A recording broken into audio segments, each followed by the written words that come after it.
France finaliste et le Maroc qui a illuminé ce mois à Doha, demi-finale des grands matchs avec cette solidité défensive, cette facilité devant pour aller inquiéter, pour aller marquer des buts et être efficace. Et ils ont fait souffrir la France malgré des pépins physiques et Romain Saïs en faisait partie.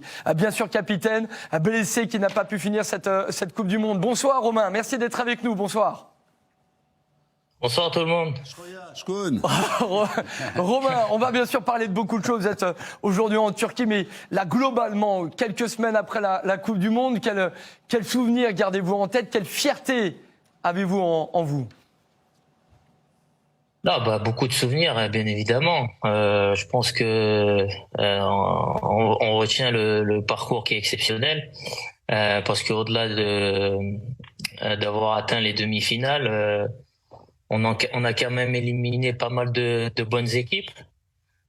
Donc c'était quelque chose de plus fort encore. Et puis forcément aussi toute la communion avec nos supporters tout au long de la compétition. Chaque match on a eu l'impression de les jouer à domicile. Et puis voilà, après quand on est retourné au Maroc aussi, c'était quelque chose d'exceptionnel. D'avoir eu la chance aussi de rencontrer Sa Majesté, c'était des moments forts. Donc c'est un mois qui restera gravé à jamais dans nos mémoires. Romain, est-ce que le changement d'entraîneur y est pour quelque chose? L'arrivée de Walid a vraiment changé quelque chose dans cette équipe? Je pense qu'il est arrivé avec des intentions qui étaient claires. C'était malgré le peu de temps qu'on avait pour préparer la compétition. Lui, il avait dans l'idée d'aller là-bas pour faire quelque chose de grand, et pas se cacher derrière ses excuses on n'a pas de temps pour faire l'équipe, pour mettre en place ce qu'on voulait exactement. On a beaucoup travaillé en dehors de la sélection. Par des Zoom calls, on a beaucoup parlé tactiquement. Je sais qu'il a fait beaucoup de déplacements pour voir certains joueurs, et ça a porté ses fruits parce que tout le monde était réceptif à son discours, et tout le monde était conscient qu'on avait une Coupe du Monde à jouer et qu'on avait quelque chose de grand à faire. Donc je pense qu'il y a eu un déclic aussi dans la tête de tout le monde, de se dire que il faut arrêter un peu d'être complexé dans ce genre de compétition, et qu'aujourd'hui on a les joueurs pour rivaliser avec n'importe quelle équipe en Coupe du Monde. Ouais, c'était ma question, Romain, également, c'est de savoir comment, en fait, là, concrètement, par exemple, le sélectionneur Walid, il vous appelait, comment ça, parce qu'il avait peu de temps pour faire aussi bien en aussi peu de temps. C'est un vrai tour de force. Enfin, c'est quelque chose d'assez incroyable. Par exemple, vous, comment ça s'est préparé? Qu'est-ce qu'il vous a dit? Comment ça a fonctionné? Moi personnellement, déjà, juste avant l'annonce du président et de l'officialisation du coach, j'avais échangé avec lui. On avait mis en place un rendez-vous, donc il est venu me voir à Istanbul, et on a discuté pendant 3-4 heures de ce qu'il voulait mettre en place pour la Coupe du Monde. Aussi il voulait en savoir plus par rapport à l'équipe, qu'est-ce qu'on pouvait faire, peut-être qu'est-ce qu'on pouvait améliorer, et je pense que ça a été bénéfique parce que le temps il était compté, donc il fallait le maximiser pour arriver et être prêt à la Coupe du Monde. Et puis après il s'est déplacé pour voir d'autres joueurs, certains cadres, pour faire la même chose et pour gagner du temps. Donc on savait qu'on en avait pas beaucoup, donc sur le peu qu'on avait, il fallait qu'on fasse tout bien, tout en accéléré, et qu'il fallait qu'on fructifie le peu de temps qu'on avait pour une fois qu'on arrive à la Coupe du Monde, sachant qu'on avait 15 stages de préparation entre son arrivée et la Coupe du Monde, et qu'il fallait qu'on arrive là-bas et qu'on soit prêt avec des certitudes. Romain, il y a eu ce premier match face à la Croatie en entrée de compétition, match nul, et c'était un bon match nul puisque la Croatie a été jusqu'en demi également. Il y a eu ce match aussi face à la Belgique, et là j'étais au stade et il s'est quand même passé quelque chose d'incroyable parce que il y a eu une atmosphère dans le stade avec cette ambiance qui était complètement folle. Votre victoire 2-0, Donc nous, présents dans le stade, on a ressenti quelque chose. J'imagine que pour vous, ce match-là a été clairement le déclic, le début de l'aventure. C'est là où vous vous êtes dit, il y a un truc à faire dans cette compétition, non? Ouais, bah bien sûr. Déjà après le premier match, on voulait commencer la compétition avec un bon résultat et un bon match, chose qui n'avait pas été le cas en 2018. Et après, ça a été plus compliqué par la suite.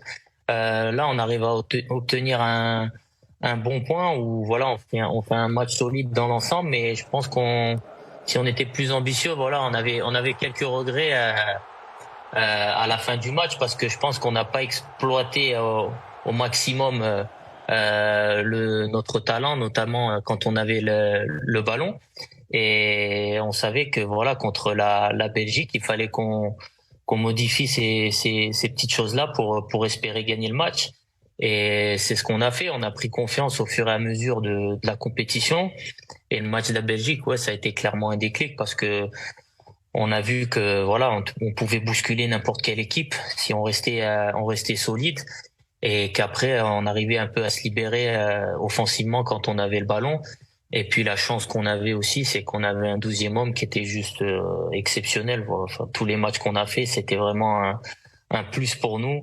Et ils y sont en grande partie responsables si on a fait un très bon parcours à cette Coupe du Monde. Tiens, un dernier mot, Romain, quand même, sur la Coupe du Monde, avant d'évoquer quand même Beşiktaş en Turquie, où vous êtes aujourd'hui. Le grand public français vous connaît sans doute. Passage au Havre, il était énorme. Au Havre. Ouais. Je sais pas si tu vois, il y avait une défense centrale, c'était énorme. Enfin bref. Romain, un mot quand même sur les blessures. Tu te souviens de lui C'est quand vrai. même, hein, tu l'as vu jouer quand même. Ah, moi, je me souviens de son partenaire. Ah non, c'est aucun Ses qui- partenaires dans le vestiaire. Ah ouais. Ouais. Certain Benjamin, je crois. Ouais, bien sûr. Qui On va le garder Attends, qui entre nous. Ils ne connaissent pas. Qui Ça, c'est le vrai football. On ne les Ouais, connaissent c'est pas. ça, ouais, Benjamin. Exactement. Romain, non mais juste un mot parce qu'on était avec Mehdi Benatia pendant la Coupe du Monde qui nous rappelait les blessures que vous pouviez avoir. Vous, votre point physique et le match contre la France où vous êtes tous cramés, si je puis dire. C'est vraiment le cas à ce moment-là? Ouais, bah, on a une accumulation de pépins physiques. Ajouter à ça des joueurs qui étaient malades, donc c'était compliqué quand on arrivait en demi-finale parce que voilà, on avait pas de certitude même la veille de ce qu'on allait pouvoir faire le jour du match, ne serait-ce juste pour le 11 de départ. Donc c'était compliqué. Je pense qu'aujourd'hui, forcément, c'est le petit regret qu'on peut avoir, c'est que voilà, on avait tellement eu de problèmes face à la France que c'était devenu un peu compliqué. Mais voilà aussi, c'est aussi ces sacrifices de chacun qui nous ont amenés jusqu'à la demi-finale. Donc faut pas faire la fine bouche non plus. Mais faut quand même voilà rester ambitieux et de se dire qu'on n'était pas loin de toucher le Graal entre guillemets. Donc c'est encourageant pour la suite et pour les prochaines échéances qui vont arriver. Bon, Romain, tu me dis la vérité, rien que la vérité. Hein. T'étais pas loin, t'étais en contact avec l'Olympique de Marseille. Est-ce que ça a failli se faire, oui ou non? J'étais en contact. Alors je vais te dire que mon nom il a été assimilé plusieurs fois à Marseille. Voilà, je me suis jamais caché que étant plus jeune, c'était le club qui me faisait rêver, que je suivais en tant que supporter. Mais voilà, après il y a jamais eu c'est jamais allé très très loin non plus dans certaines discussions et ça ne s'est jamais fait. Donc voilà où on en est aujourd'hui. T'as dit la vérité, hein? Bon, Moi, je voulais revenir. Je suis pas un menteur. Dernière question, Christophe. Ouais, je voulais revenir, Romain, juste sur l'aspect Coupe du Monde et Maroc et sélection marocaine. Après tous les éléments qu'on vient d'évoquer, est-ce que le Maroc peut être champion du monde? Bah, bien sûr que le Maroc peut être champion du monde. Je pense qu'on l'a montré. Il nous manquait pas grand-chose pour y arriver. Donc, c'était surtout, comme l'a répété le coach plusieurs fois, d'enlever ce complexe un peu de toujours des équipes africaines quand on arrive à la Coupe du Monde, ce complexe déjà de s'arrêter en quart de finale. D'avoir peu de participants à chaque fois et qui vont pas très loin. Et je pense que aujourd'hui on a on a essayé de montrer la voie que voilà, il faut plus être complexé de quoi que ce soit et que les équipes africaines aujourd'hui, elles disposent de très bons joueurs, de très grands joueurs qui jouent dans les plus grands championnats, dans les plus grandes équipes du monde. Donc il faut juste savoir bien faire les choses aussi parce que se préparer pour ce genre de compétition, voilà, c'est pas se préparer pour le petit tournoi du coin, mais qui a la possibilité de rivaliser avec les plus grands. Et je souhaite qu'un jour le Maroc soit champion du monde et que des équipes africaines aussi atteignent ce niveau. Florian, il serait tombé en demi-finale contre l'Argentine, il se serait qualifié pour la finale. Voilà. Ah, Omar, et nous, on aurait été champions du monde, du coup, en battant le Maroc en finale, c'est ça?